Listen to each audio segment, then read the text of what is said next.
What is this thing here? You'll start to know when you see it. I believe that's a native ground cover. Okay. I would not treat that as a weed. And you'll see it's actually in kind of a natural area. Yeah. It clearly isn't very aggressive because I'm not seeing it out here. Area. Yeah. And that's not because I've been pulling it or spraying it out here. It's because it hasn't spread. So there's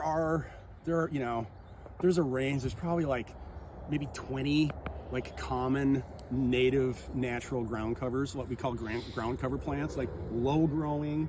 They grow like in a thick mat like that. Mm-hmm. They're low, right? And they tend to form like a thick hatch. Mm-hmm. And that's one of them. I don't know what it's called, but they're great. I mean, again, once that's established, it's going to crowd out weeds. Mm-hmm. You know.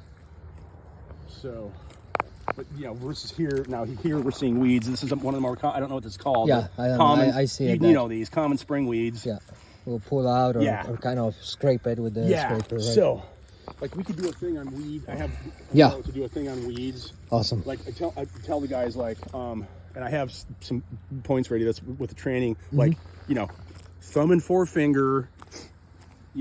Come and the goal of this is to get the root. The root. If you're not getting the root, you're wasting time. Yeah. So don't just grab the foliage because it'll break off, right? Yeah. And the other thing is like identifying.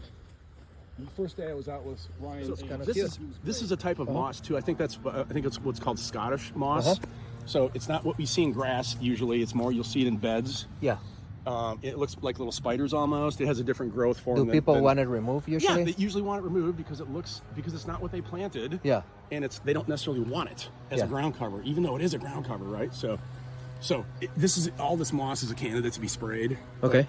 That's why this big expansion.